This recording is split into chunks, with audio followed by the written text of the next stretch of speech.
Episodes are telling singular stories that stand on their own, that are also building up mysteries for the future of Destiny. For the episodes, we introduced this single object of immense power. An echo is a direct result of the battle with the Witness. All of the darkness that was holding it together exploded out, colliding with the matter-making properties of light, manifesting all of these different memories inside of the Witness. This collision of darkness and light created this explosion, and so these echoes spread across the galaxy.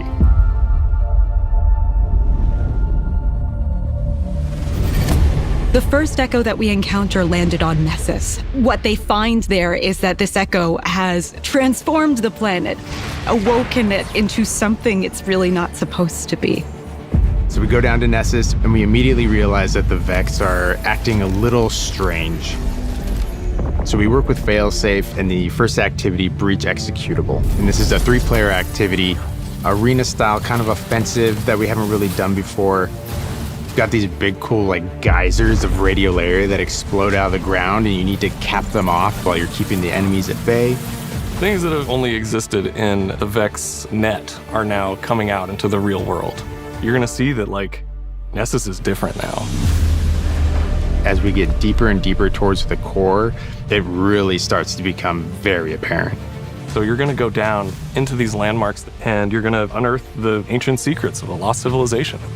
We have a mysterious new enemy, and they are able to do things that we have not encountered in an enemy before. We're seeing new behavior from the Vex. Who is behind this, but also what are they doing and to what end?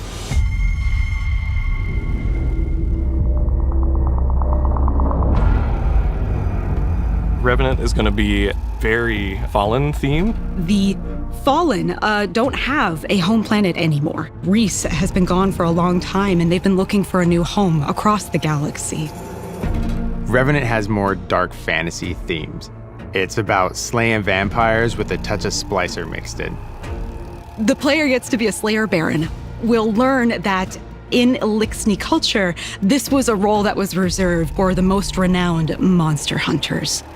For that one, we took a really hard lean into the vampire hunter fantasy.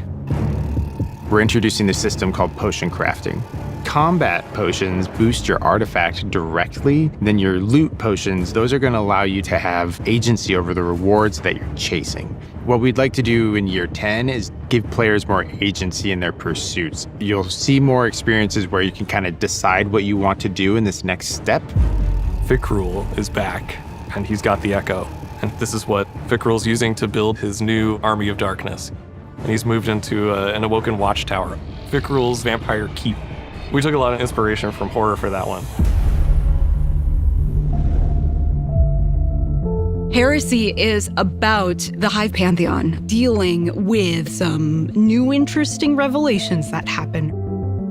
We want to take the Hive Pantheon and shake up the snow globe.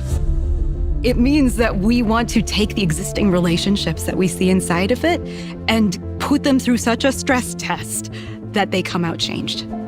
In Heresy, there's this new eldritch force that's bubbling up to the surface that is opening new doors, creating powerful mysteries, and ultimately they'd lead us back to the Dreadnaught. We're going back to the Dreadnaught. It's awesome. Some fans might think we've forgotten about the Dreadnaught completely, but we're going to give it a whole new purpose. We want this to be an eldritch, inscrutable fortress of secrets. The peeling that you'll see on the Dreadnaught, the weapons themselves are peeling back to reveal a new, spooky, bony front. Since this release deals with kind of two big themes, we have two armor sets. We've had some armor sets that are kind of in the Eris theme in the past, but this is like straight up, I'm Eris's squad. And then the Hive Ship Navigator armor set explores like, what if we were driving the ship? What if we were the navigators? If you really liked Shattered Realm, if you really liked the Coil, you're going to love this new Dreadnaught activity.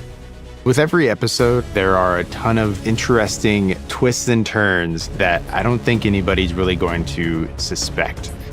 We haven't seen anything like this in Destiny before, and I'm excited to get after it.